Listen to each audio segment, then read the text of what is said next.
Well, I can't really tell you how angry I am right now. Today we've had the news that the Chancellor's rolled back his 45p income tax band scrapping. That's not a victory. I mean, it's a sort of victory, but in the overall scheme of what's happening, it almost doesn't matter, because the costs to the country of bailing out the markets and buying government bonds and stuff after the disastrous mini budget the other day is £65 billion.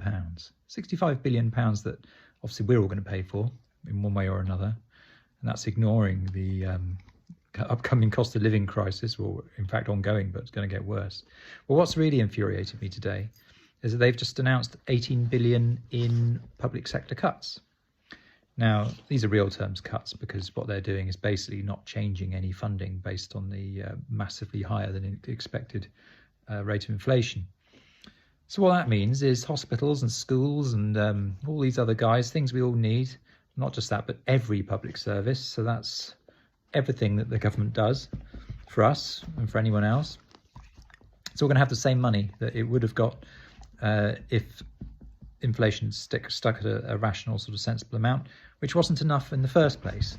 As anyone who has to wait 10 hours for an ambulance can tell you, or anyone who has to wait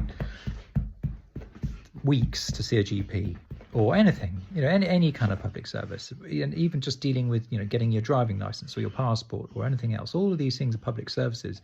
They don't just affect the poor. We're not talking about benefits here. Not that attacking benefits is a good thing in any way, but these affect everyone, rich or poor. Public services are vital for everyone. Now, of course, if you're very, very rich, you can get your way around them with private healthcare or private schooling or whatever, but they'll affect everyone else.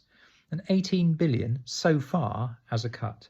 So what's that mean? That means that schools that can't really afford to get TAs or extra teachers or refurbish leaking classrooms will have even less money to do those things. The obvious conclusion to that is that they're going to have to sack people. So hospitals who can't afford to get bank staff in to do operations or run clinics, what are they going to do? The obvious answer is they're going to treat fewer people, or maybe sack some people. Sack some nurses, or well, they're not going to sack doctors because there aren't, or probably nurses, there aren't enough of them, but they're going to have to get that money somehow. This isn't money that is spare. This is money that's not there right now. Public services have been crumbling for 10 years. And this isn't just rhetoric. I mean, we've gone from, as I've said in a previous recording, we've gone from a point in 2010 where the NHS was reaching the lowest waiting times in its history. Satisfaction was an all-time high. People forget that was just before the Tories got in. What's changed since then? Yes, there's been coronavirus, but not till 10 years after the Tories got in, and the services have been degrading all that time. And what's going to happen now? Now they've got even less money. This is a massive real terms cut. And there's no plans to change that.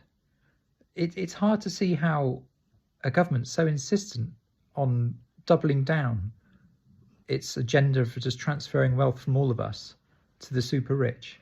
It's not going to change. It changed the 45p tax rate because even the people who benefited from that cut actually said it's ridiculous. So yeah, that was a relatively cost-free, although it made them look ridiculous, cost-free thing for the Tories to do. But this, don't ever think this is anything except a war against ordinary people, not just the poor, ordinary people, poor, middle class, people who might consider that they've done quite well. We're all going to pay, and all of this money is going to go to the super rich. It's got to end, because this is literally going to kill people. People not going to hospital or their doctors in time is already killing people. It's going to get worse. People who don't get the care they need when they have issues, psychological issues or mental health issues, is going to get worse. Schools are going to get worse. There'll be larger class sizes. There's even fewer teachers. It's just going to be an absolute nightmare. And the sooner these disaster capitalists are booted out, the better.